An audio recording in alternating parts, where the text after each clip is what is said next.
So before I start, I just need to make it clear that these are just my techniques. There is no right and wrong way to do lashes. There are no right or wrong ways to do techniques and things like that. So don't be confused when you hear, is this the right way? Should you be doing this? This is wrong.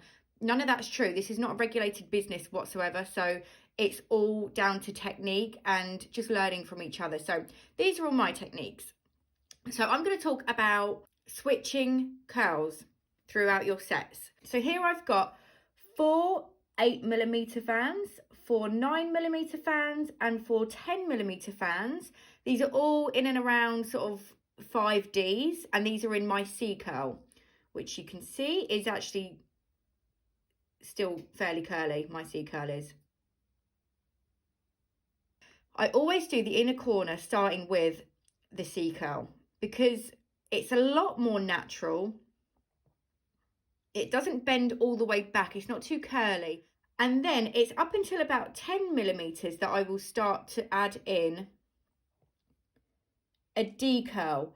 But to be able to get the difference, I need to mix here a D and a C, which I'm going to do now. So what I'm going to do after these 10mm, the 4 10mm that I've got there, I'm going to add in 11D.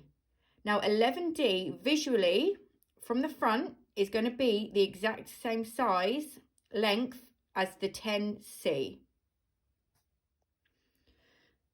So I've only added 2 11Ds next to those 10Cs, and you can see that from the front, they're visually exactly the same length, because obviously the D curl is curlier, it takes away some of the length. So to be able to start mixing the two curls together, we do need to have that going on, and you can see the slight change in the curl there. But to continue to get the gradient going from short to long, if that's the look that you're going for, we need to quickly be adding in more length on the D curl, because we're going to continue the D curl going up. So if you were to continue doing 11 D curl, you would not get a gradient, you would get a flat line. So to continue that gradient, we need to continue with the length quite quickly. So we've got a slight mix of curls, and then we're going to continue going up. So what I'm going to do is now start adding in, I'm going to put 4 12s, 4 13s, 4 14s, all in a D curl, and we will see the gradient continue. So here we go, I've added in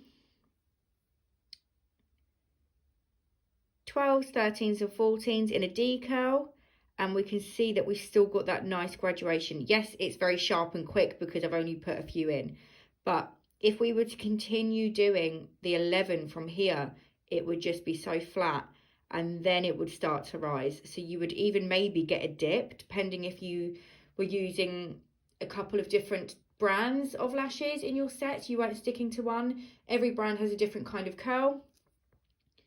And also, the longer the lashes get, the less curlier they appear.